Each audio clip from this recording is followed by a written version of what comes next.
culture of belonging, Liberty Public Schools, Back to School 21-22. Liberty Public Schools wants us to really think about the culture that our environments create and how it feels for families of all types and how it feels for employees of all types. And I want us to take it in and think about it from the kitchen's perspective. Is the kitchen a warm place that all students feel accepted and acknowledged? Is it a place where they know that the people will give them a friendly wink or smile since we're maybe back to masks? That they just know that they'll get good food and good service and good connection, that it is okay for everybody to be there and everybody is works together and feels like they are part of the culture that belongs with making a great environment for kids. Hi, my name is Julie Lasayer and I'm an assistant director with LPS. This is starting my 5th school year and I'm so excited to get to know some of you that are new and to see all of you back for this new school year. Again, we're starting a little unsure, not exactly seeing a path as clear as we might in a regular school year, but wow, we have come a long ways in a year. Please remember that every human living thing has a desire to be connected. Trees have a desire to be connected. Animals and dogs have a desire to be connected. And humans. I think that's something that we've really focused on or learned as a community, as a culture, that while we think staying home or being home would be amazing and awesome, we really did miss the connectedness that we are afforded in our jobs, in our communities, with our kids and with our coworkers. I want you to think about a leader. A leader is anyone who takes some responsibility for finding potential in people and processes, and then has the courage to develop that potential. Leaders don't come with titles. Sometimes they do. Sometimes the title isn't necessarily a leader. Who has taken responsibility for finding potential in someone?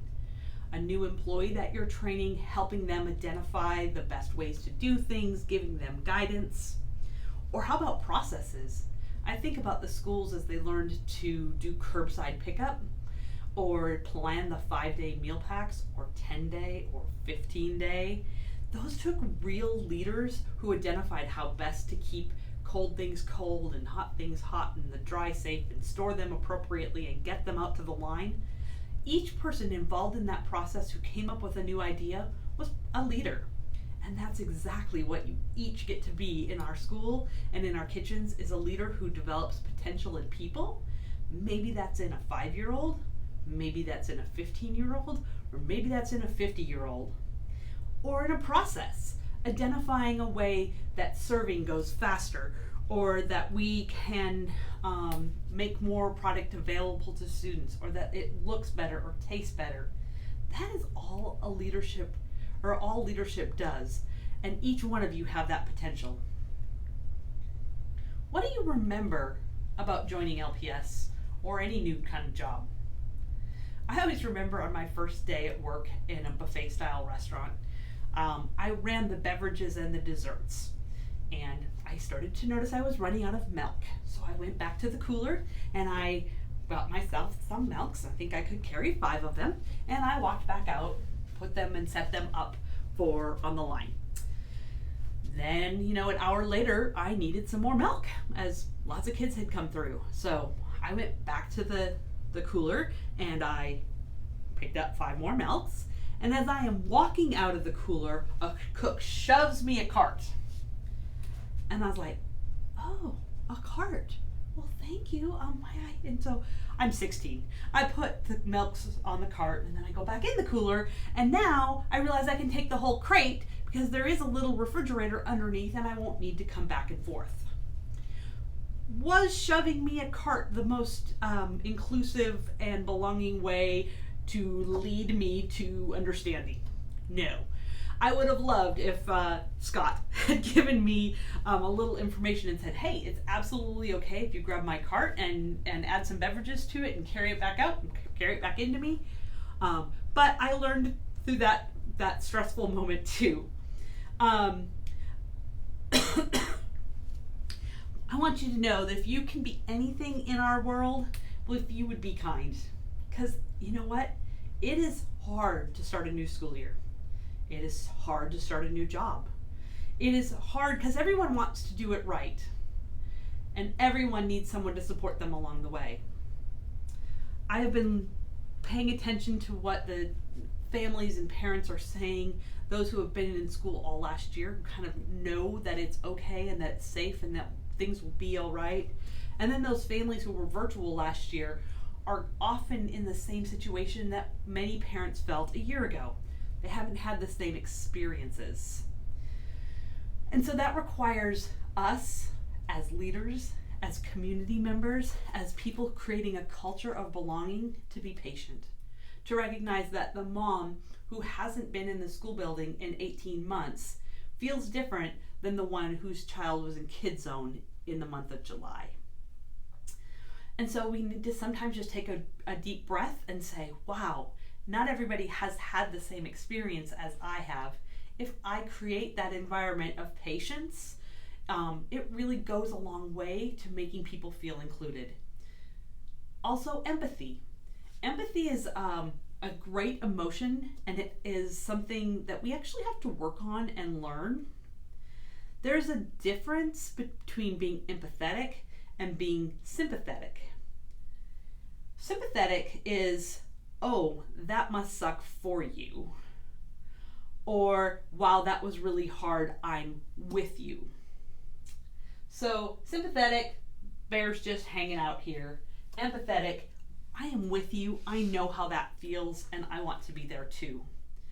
To be empathetic, you don't need to be empathetic. Yes, you don't need to be have the exact same experience. You just need to know what that some kind of experience feels like. So if you've ever been nervous for starting a new job, starting a new school year, trying something new, you can use that emotion to say, yes, I have been there. It's really hard. Here, let's go and learn it together. Or let's experience it together versus, that's hard, isn't it? Bye, I'm busy.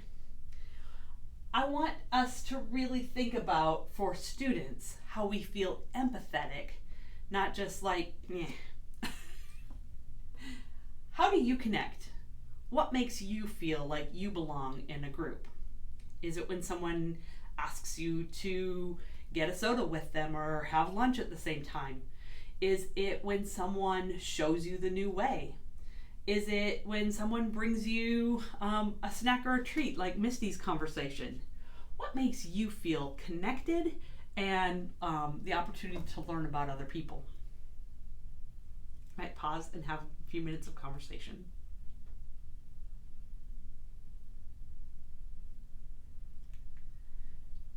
Great ideas. As you can imagine, this presentation was meant to have been in person, and I really wish I had that chance to say, hey, woohoo, let's do. But I know that each of you came up with some ideas to share, and that hopefully you learned something about your current teammates or maybe some new teammates that are in your kitchen. What did you enjoy about any current or previous job? We always ask this question when we do interviews for new employees. And you know what? At least 90% of our people who interview, and including our new staff, say the answer to this question is people. I loved the people that I worked with. The job was awful, but I just didn't want to leave my coworkers. They were so dependable and they just made me laugh, and I so enjoyed that, and I can't wait to find that in my new job. We want to have people feel pulled in instead of pushed out. If somebody is doing something that you know is not right, be a leader and help them develop that potential, and doing so with patience and empathy. When we wash our hands, we always take off our gloves, throw them away, and sometimes the sinks are confusing. Do they turn on with my feeties? Do they turn on with my hips or my hands or my, And so instead of watching someone struggle, say, hey, let me show you how this works. Or I have a story of an employee who was putting on gloves and then washing her hands. And if we walk by and say, oh, that's a unique way to do it, let me show you. And I remember when I first started here, this happened to me. That empathetic way, not judging them for, doing something the hard way. We want to pull everyone in, including students and parents. What does it feel like in our cafeteria? Is it a positive, fun place to be where the people are positive and working with each other? There's maybe music and smiling, and it doesn't feel stressful and anxious. It feels like people are having a good time and people are drawn to that. And that's how our kids keep coming to the cafeteria. Brave. We are constantly growing and learning. We want to create an environment and a culture where we are willing to not be good at something the very first time we do it. Adults seem to think that we should just know how to do stuff. Those of you who have children or have had little children, remember how many steps and how many times we have to learn and try and remind. In fact, have you ever tried to teach a baby to walk? So you're looking at them and you're like, it'd be a nice time if you started to walk, because it's kind of like my arms are getting tired of carrying you. So take you out of my crib here and hold your hands, and I'm going to help you walk. Woohoo! All right. Goodbye. Kaboom! The baby falls. And you swoop them up and put them back in the bed and say, that is it. You have tried to walk and you cannot do it. You shall stay in the crib. Is that what we do? No, we bring them back out. We set them down. We talk. We have mama over on the other side. We're like, come on, baby. Come on over. Let me. Oh, I'm so excited to see. Come on. Look, you took a step. Oh, kaboom. All right, stand up. Try it again. I'm so proud of you. You're doing it. Come on. One. I got your fingers. Let me. Oh, look, I got you. Yay, you did it. We celebrate. We encourage. We remember what it was like. We give people multiple opportunities to try again. We don't go, you failed, goodbye, back into your crib. We never get a chance to walk again because you weren't good at it. If you ever have to count money with me, please be empathetic and not sympathetic. Don't judge me for, did you know that Julie came out and she was helping me with my deposit? That girl can't count money. You're right. I can't count money. I get lost. Was that 49 or 50? I gotta count it again. And then I got my stacks of quarters, and I'm not good at that. I don't do it very often. And when I do, I'm very slow at it. And it takes me 3, 4, 5 times as long as a manager who does it every single day.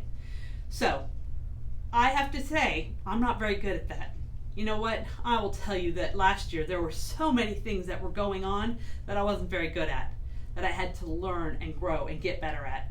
And a lot of things I did the first time. And it's stressful. And it's hard. And right now, we're talking about going back to a more normal serving environment, but it's something that has changed, and that is stressful and hard. If we each give each other a little bit of grace and a little bit of empathy and some patience, it will make our environments a whole lot better, a whole lot more willing to work together, and something that I want to return to on a regular basis. Because just like 90% of the people that we interview, the first thing that I would say about this job is the people. The people that I work with every day, the people that you work with every day are the reason that I do this job. Whether they're the kids or your peers or the principal, everybody that we do in this community and work with, that's what I do. Are you the sunshine in Everybody Makes a Difference? Or are you sometimes the cloud? And if you're the cloud, how do we help you become the sunshine?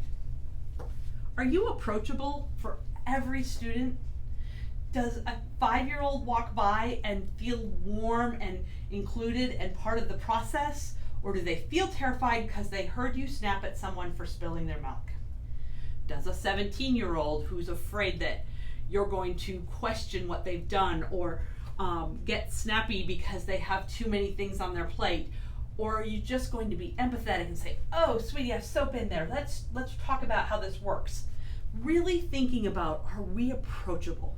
Are we the sunshine in the kitchen? Are we the sunshine of the day? Are we sunshine with our students and our coworkers? Are we resilient when things go wrong?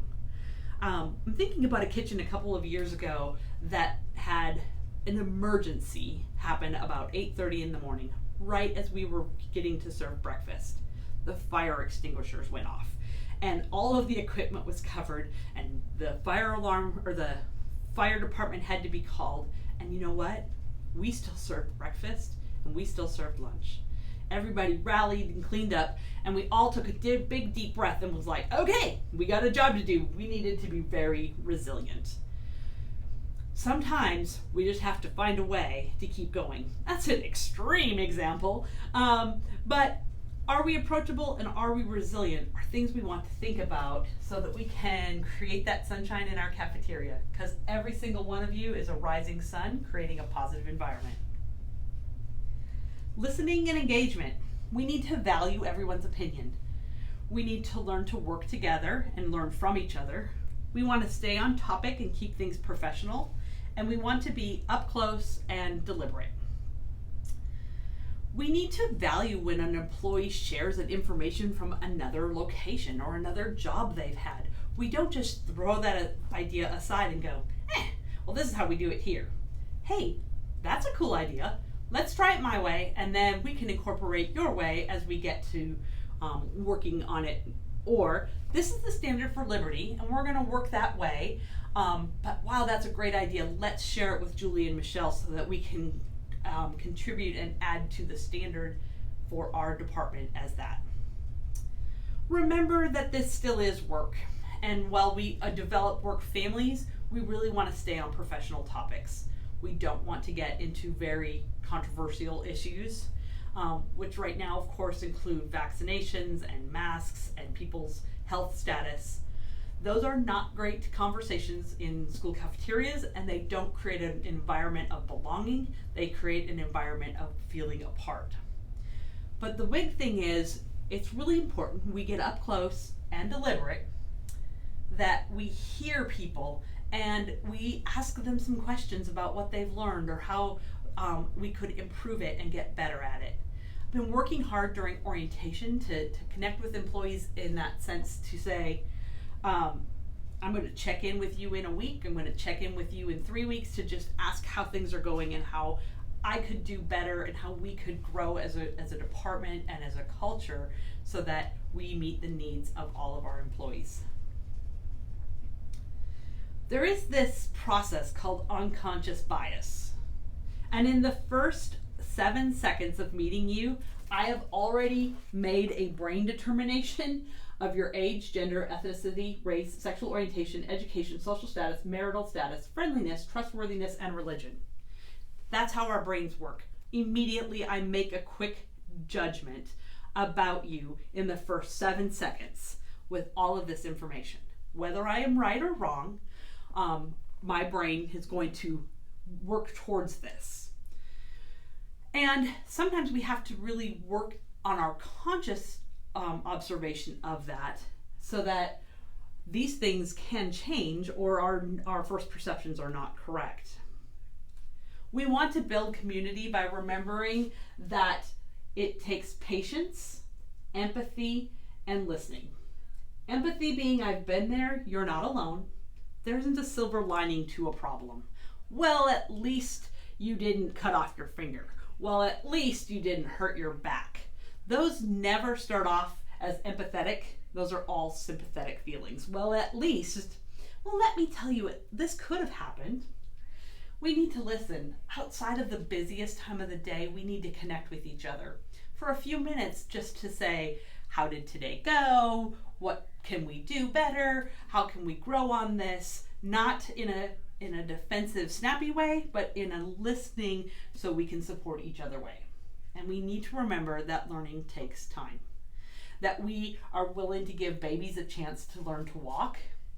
We need to help each other learn to succeed. And that might also be helping our students succeed. Remember, our kids are not going to remember their PIN numbers. We're doing cashiering different. We have 3 grade levels who have not really been to the cafeteria in almost 3 years. So we need to be really patient with those students as they come through and as they develop the skills of coming through the line and picking their own foods. It's going to be slower. How do we build?